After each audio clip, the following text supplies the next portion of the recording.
Welcome back to Game 1 of the Magic the Gathering World Championship, where Bob Maher Jr. is trying to decide whether to attack with his minion. However, what Bob really needs right now is a Phyrexian Colossus.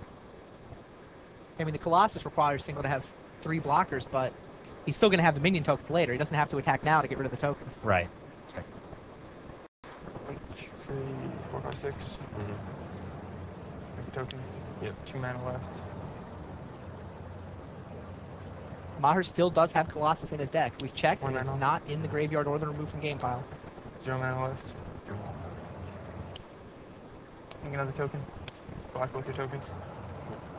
All right, so all those 1919s collide into each other and go away. If he had Tinker now, he'd be done. So he's playing to, he's got to draw Stroke of Genius next turn or have it in his hand. 2 of his Stroke of Geniuses are in the remove from game pile. Finkel's already well aware of those. Tanglewire. Oh, Tangle Wire. What does that do?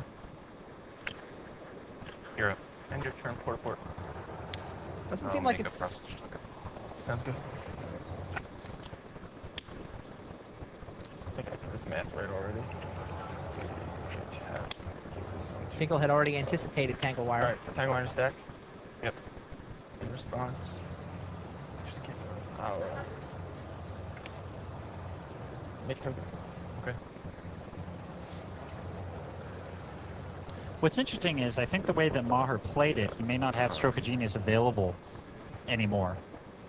Stroke of Genius may not give him the win. Oh, interesting. Because he's unable to untap his Grim Monolith. He's going to have to tap his lands to the Tangle Wire.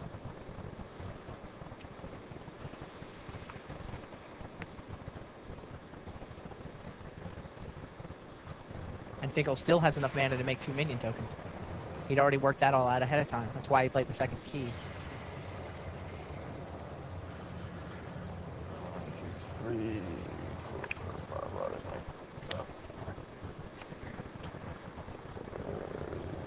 Your turn. Wire in the stack, reading in the stack. Okay.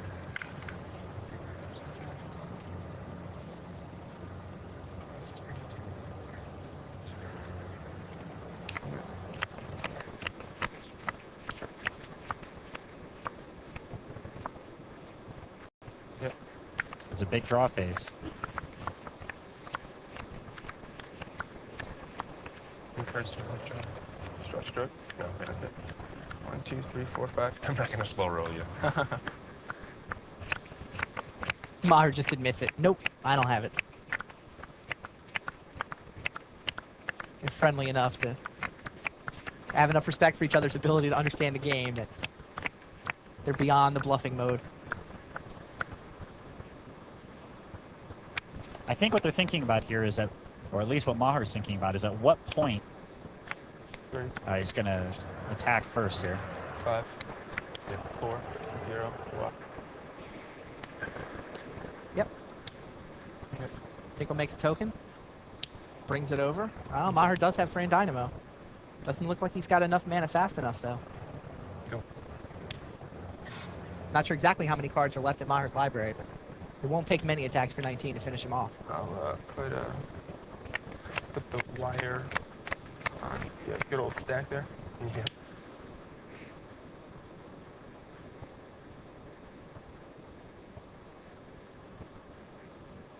Finkel making minion tokens before processing Tangle Wire because he wants to just tap the token. Right. Tokens can't attack the turn they come into play anyway, so 4, just goes ahead and taps it.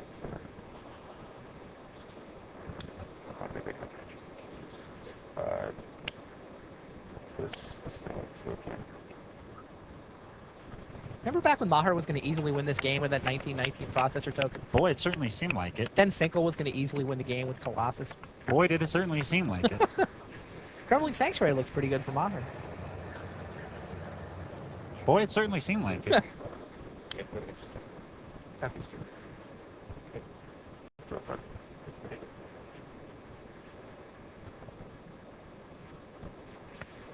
So Maher's going to take 19. Or, okay, he can make a token and block. Sure, make a token block. He needs Stroke this turn.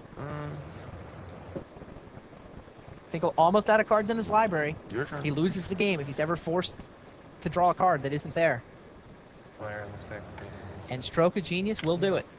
Thrain Dynamo means Maher has plenty of mana. Can he draw Stroke of Genius?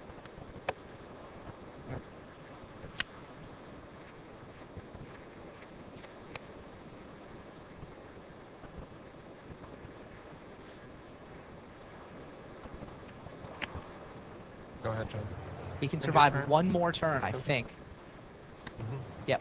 Finkel's got 2 tokens. Maher's going to be able to create a minion to block one of them. He's going to lose 19 cards. But hey, maybe the Stroke is 20 cards down, right? Exactly.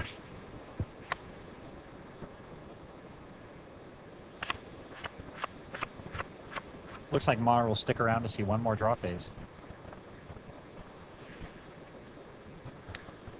It's too late for Colossus, though. Yeah, I think you're right, Randy. It's too late for Tinker or Colossus to help him out.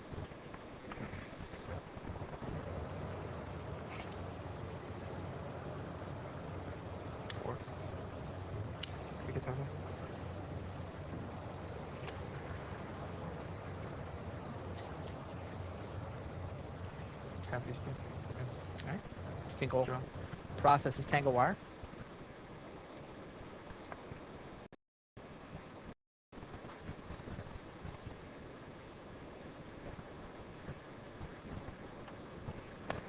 And attacks with a pair of 1919s.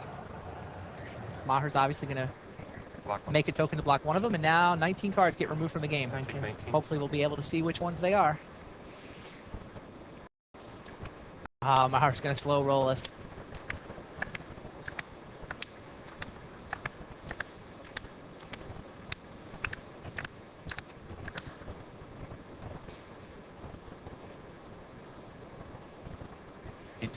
He has 18 left. One more hit will finish him. Is one of these Stroke of Genius?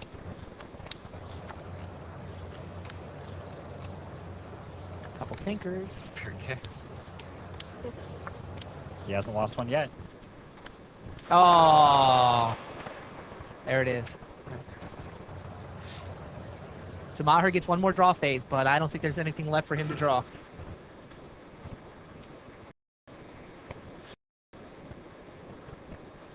Three, 4, 5, 6.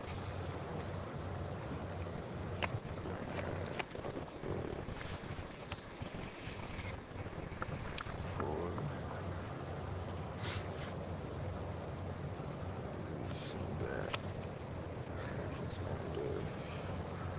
This is one. I'm gonna tap it.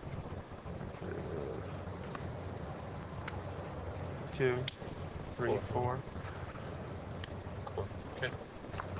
Plays Mastercore just in case he needs it. So this has got to be a stroke. Unless we've miscounted, there isn't one left. And there it is. John Finkel wins the most amazing game of Magic I think I've ever seen. The key play in this game came when Maher played his Crumbling Sanctuary before attacking with his 1919 creature.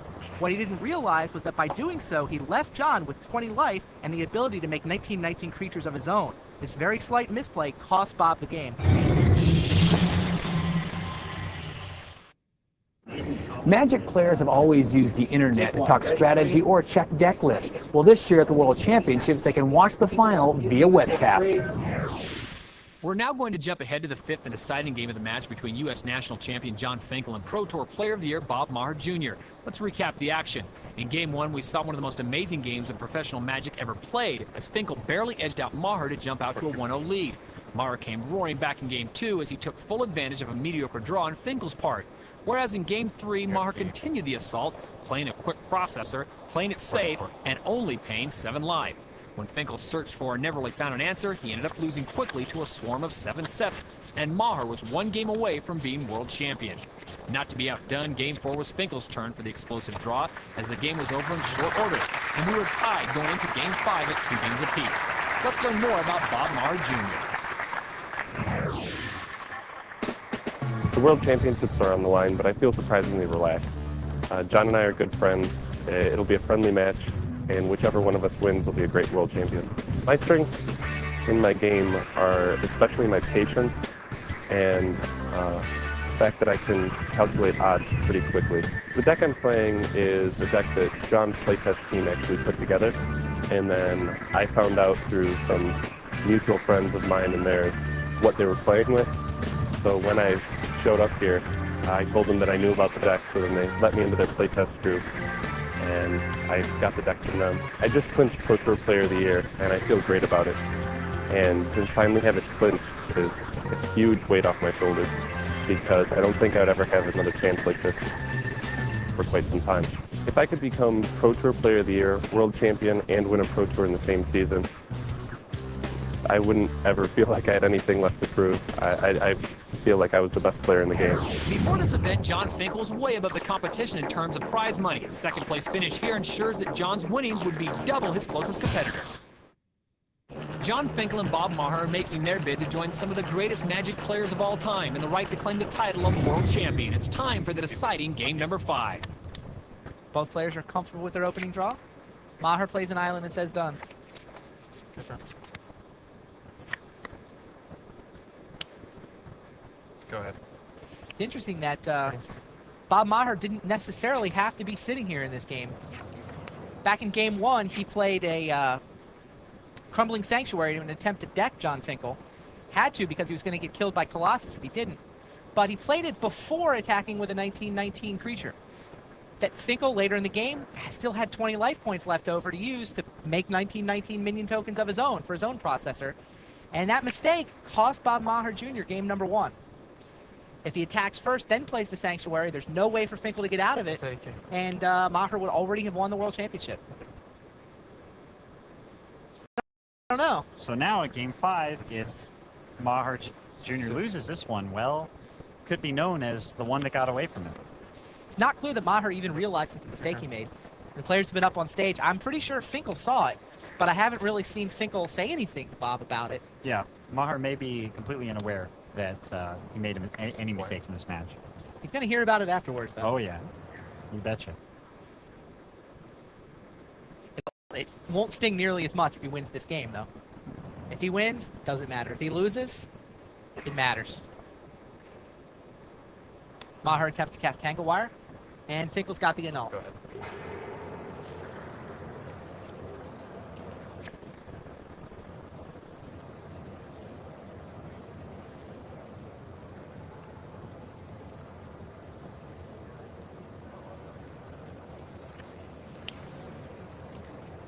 Finkel's got Tinker. Bye-bye Voltaic Key. And hello Colossus? Processor? I'm thinking Colossus, unless he's got a lot more artifact mana in his hand. Phyrexian Colossus. 8/8, almost impossible to block. Just a little bit of life to untap.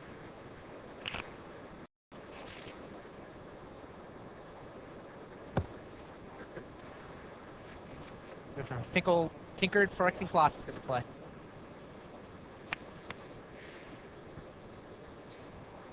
He's all tapped out, though. We'll see what Maher's got up his sleeve. Maher taps 4. For 3 and Dynamo. Taps that for 3. And plays Tangle Wire. Oh, my. That was huge. Finkel forced to tap 4 permanents. That includes Phyrexian Colossus. The wire on the stack in response to that's That'll make it really hard for Finkel to ever attack with this Colossus. If he was able to get in 1 hit, then he could pay 8 life, attack again, pay 8 life, attack again, take 16 but deal 24 damage. Tangle Wire throws off the math, though. Finkel's got to find another Voltaic Key. If he's got Voltaic Key, he can get out of this. But without Voltaic Key, he'll be forced to come up with some other damage source. Land, Voltaic Key. attack. Oh, he pays 8 life and attacks. That's 12. Is this a key? Oh, Yes! That was huge! That was huge! Voltaic Key. That key means Finkel won't need to pay any more life in order to attack with his Colossus. We'll be right back to find out if Maher has an answer to Finkel's combo of Voltaic Key and Phyrexian Colossus.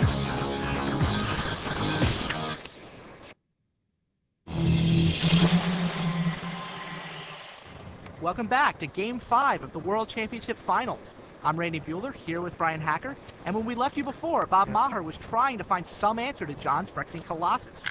Well, Maher does have a tinker. What should he go get, Brian? Bob's best chance right here is probably to try to get some offensive play and put Finkel under the same life pressure Bob himself is feeling right now. All right, Maher puts Phyrexian Colossus into play. That's some offense, and... oh! Tinker number 2!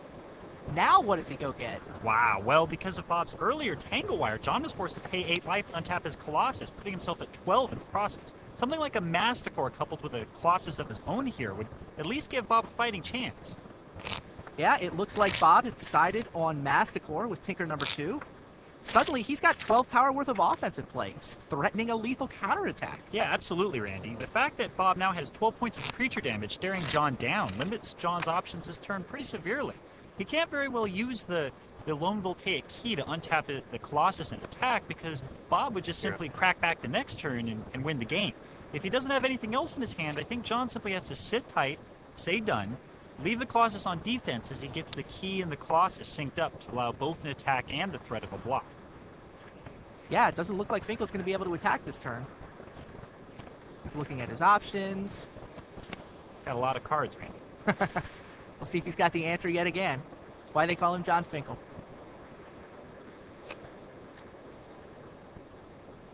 All right, Finkel's got... oh, my! Ooh. Voltaic Key number 2. Wow, that's awesome for John right now. That key is going to allow John to attack right away because he can now untap his Colossus and have the second key ready to untap it again to block. That was very timely for Finkel. Down 4. So John plays the second key, attacks for 8, putting Bob down to 4, and casts Tangle Wire. Wow, what an incredible turn for John Finkel.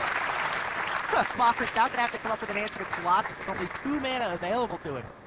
Bob untaps, resolves Tangle Wire, draws, extends the hand. There it is! John Finkel wins the 2000 Magic the Gathering World Championship, taking out PT Player of the Year Bob Maher in an exhilarating 5-game match. What an awesome performance from the best player in the biggest tournament of the year. So John Finkel takes home the title and the $34,000 first place prize. Maher earns $22,000 for second. Let's hear from the new world champion. I was worried a lot. I was down 2 games to 1. A lot of times I just threw what I had on the table and said, try to beat this. And, Bob's looking at his hand with 6 cards, for about 5 minutes. And I'm like, please don't beat it. Please don't beat it. And he didn't. So for Randy Buehler and Brian Hacker, I'm Todd Harris. This has been a presentation of ESPN, the worldwide leader in sports. For more, log on to ESPN.com, part of the Go Network, go.com.